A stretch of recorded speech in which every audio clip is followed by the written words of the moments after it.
joined by the 5 beautiful people on the left and the funny looking fellow on the right and the funny looking fellow down there. But anyway, so Dean Booth, she's the executive director of the HBCU Dean's Roundtable.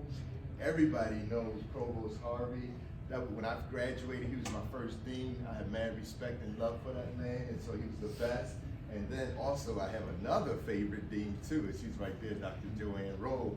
So, but anyway, so the 3 of them, I believe, so I think that they'll correct me on this, but I believe that Provost Harvey secured funding for a really nice thing to solve this problem that we just discussed. And then he partnered with the HBCU Dean's Roundtable. I believe that's the case, they'll correct me if I'm wrong, which at the time Dean Rowe was the president of, and she's executive director. Provost Harvey, I believe that he brought in Johnny Graham, who's now associate and regional director of the PNC National Center for Entrepreneurship. And also together they brought in Dr. Robert Singh, who's going to kind of lead up and with me the faculty aspects of this thing. So again, they'll correct me in a few minutes. But right now, so yeah, so we're exploring the creation of this particular institute. So we want to go right on into it. So, as you heard, the full potential of Black entrepreneurship, especially in the United States, has not even been realized yet. You heard from the last presentation, that is the case. And it really deals with a lot of, as we heard, systemic and structural constraints that retard it. But there's millions of data points that have been collected over the past decades, actually going back 100 years now, that show that this has always been a problem. There's a major call for action now by this particular initiative that we're presenting today. And that call is for increased successful entrepreneurship participation. We want more people educated at HBCUs to start and run their own businesses successfully. But not only that, we also want them to be, there are many of you who, students who come to your programs, they're headed to the working world, corporate America, or something like that. They have to be entrepreneurial. And so entrepreneurial is when you're applying creativity, entrepreneurship, innovation, but you're applying it in a corporate context or as a wage worker. Okay, so entrepreneurial. So all of our students at HBCUs, and I think at the time, Dean Harvey, he wanted all of his students to get entrepreneurship education. And so I worked at Howard from 2008 until 2015, and I still have students contacting me who have gone on and launched businesses because a long time ago he decided to put entrepreneurship education on his campus. Okay, so that's the call for action that we want. Now, you heard Dr. Miller. He talked about the benefits of when we increase Black entrepreneurship. Black entrepreneurs, Black people, they have perspective. They have a perspective that a lot of other people don't have. And so they see problems, they see unmet market needs, simply different. However, that participate in the labor force makes it where they don't really get to apply those problems in a large-scale fashion through entrepreneurship. So if you look over here, those are a whole bunch of industry that the research shows that if we close that gap in the way that we've heard today, we'll see all kinds of entrepreneurial innovations that solve problems in all those different industries. All right, now, so all entrepreneurs, as you heard Dr. Singh say, and Dr. Birch, they're either opportunity entrepreneurs or they're necessity entrepreneurs. I want to give out a shout out because this is Women's History Month. So that's our successful women entrepreneurs leading the way. Maybe we could give them a little hand clap. All of them who started businesses, they are either opportunity or necessity. So let's show the difference. The difference is opportunity entrepreneurs normally they're exercising their craft. They've already been highly educated maybe, or they're working at their career, and they're doing something in that craft, in their profession, and they stumble across something that's really great. After identifying that opportunity, as Dr. Singh just shared, then they make the decision to become an entrepreneur, only because they identified some entrepreneurial opportunity. In contrast, necessity entrepreneurs, as Dr. Singh just said, he said, you know, they're like, man, I need to start a business. I got to supplement my income. And so then they go out searching for entrepreneurial opportunities, and then they discover it. So the decision to become an entrepreneur comes before the discovery, whereas up top with opportunity entrepreneurship, the decision to become an entrepreneur comes after. Research shows that Opportunity entrepreneurship is much more innovative, much more lucrative, started by groups, higher net worth individuals. It's just successful, it just leads to innovations that become household names. In contrast, necessity-based entrepreneurs are generally small, run by one person, informally, and so forth. So, the significance of that is it can be cured or corrected through education. So during the pandemic year, there's a researcher named Fairley. He's been tracking entrepreneurship between black and whites, and he's the one that Dr. Miller, they cited when they said the 1-to-4 ratio, 4% of black entrepreneurs. That's been constant for more than 120 years now. So anyway, so that particular researcher who's been tracking that, what he found out is during the pandemic year, more people became entrepreneurs in the United States than in any other year. So it was growing. However, the problem was a 25-year trend continued, but it sort of escalated. So the people out of all of those entrepreneurs, the ones who became opportunity entrepreneurs, it plummeted to its lowest rate in 25 years. And in fact, in the United States, it dropped from 86% of new entrepreneurs being opportunity entrepreneurs down to only less than 70% being opportunity entrepreneurs. So what that shows is you have a lot of people in the United States who are becoming necessity-based entrepreneurs. When it comes to blacks were the second largest group of all who experienced the highest decline in opportunity. So that's really bad for black entrepreneurship. So the key takeaways, as you've already heard from the past two presentations, is that as this continues, we're going to have fewer and fewer black businesses producing novel innovations, creativity, entrepreneurship. As Dr. Miller just explained, it's going to impact jobs, job growth creation, also government revenues. Government collects revenues from businesses, from license, taxes, and permits, and so forth. And also we talked about the benefits of entrepreneurship and the wealth gap growing and growing and growing. As this, if the trend is not corrected, we're going to see a very different world. And then even Dean Roll addressed that earlier. What's significant is that black education is not driving black opportunity entrepreneurship. That's significant. And also, everybody knows, Dean Roll already said it, women are holding it down, especially black women. Black women are launching businesses 6 times the national average. They're doing successful. And in the research that we just shared, black women are actually doing better. They're outperforming many others.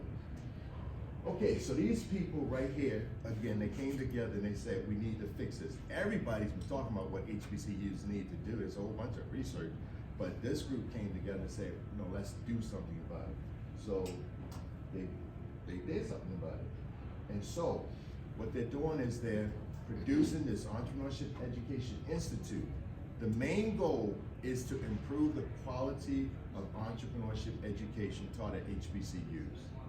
And we're going to do that through a group of HBCU faculty that's going to provide an online repository. And the HBCU faculty, they're going to provide to many people who want to, at HBCUs, who want to teach entrepreneurship, maybe they've taught it a little bit, they don't know how to teach it in a different discipline. So there's going to be an online repository that has a lot of course materials such as syllabi, cases, rubrics, how to use artificial intelligence, which platforms to use, which software to use. So all of that will be housed on that artificial, that right there. Okay, and then the second one is going to be a webinar seminar series that people can plug into. Faculty members at HBCUs can plug into just to kind of tap into. They can share back and forth, give and receive in that form. Online collaboration, mentoring to faculty members, especially many of you right here, that we want everybody at HBCU infusing entrepreneurship in almost every course. Okay, and then a database of information for continuous improvement.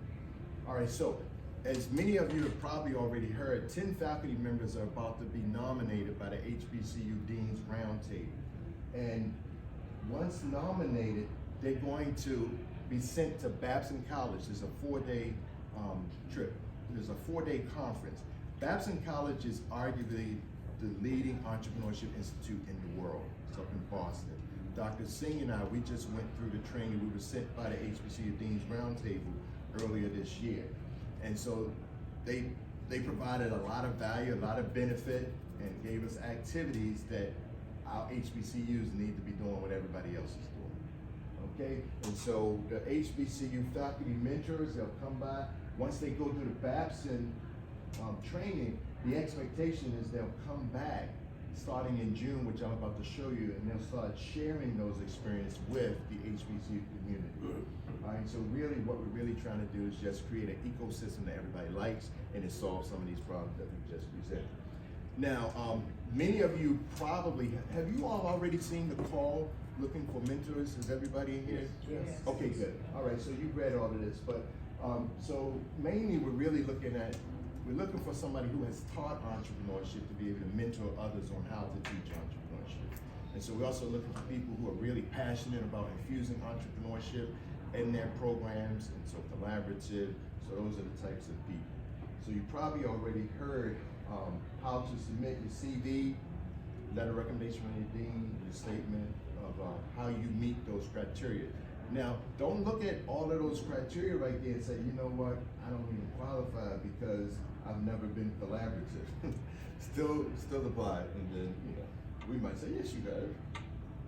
Look at this, that's evidence. All right, also, by being a faculty mentor, you'll also be invited to participate on the Entrepreneurship Education Institute Advisory Board. And so there will be quarterly meetings.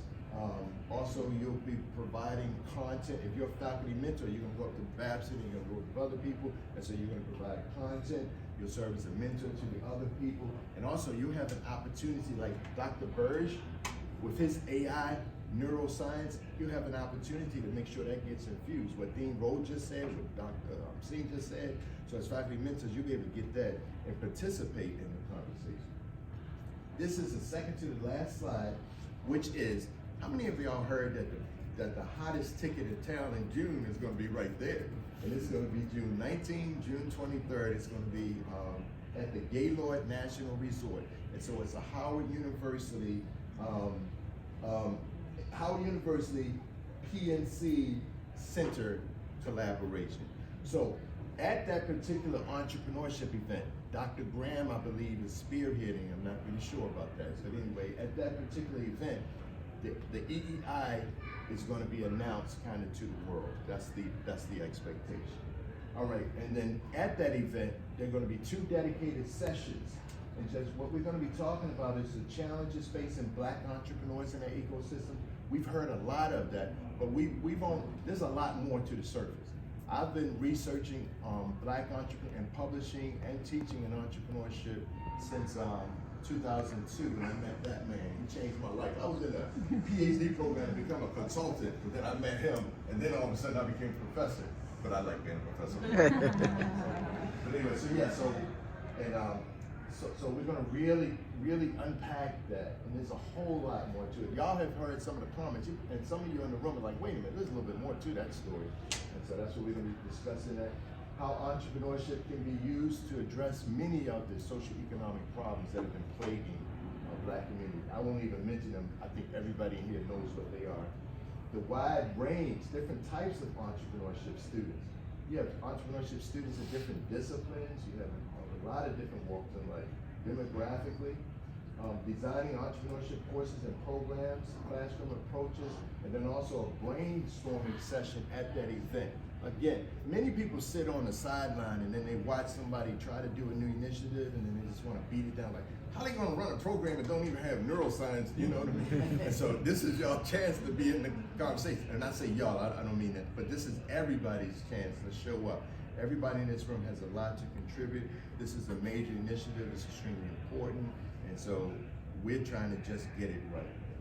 Okay, the last thing is that there will be a research component because we have to collect data on the people, the population served, the faculty mentors, you know, what's going on, the training, the impact, and so the program, evaluation, and so forth, so all of that.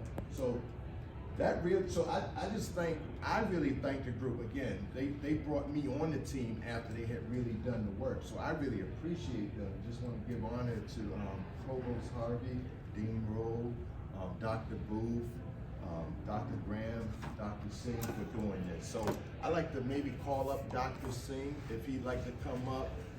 And then of course, also we love Provost Harvey and Dean Rowe might say something else.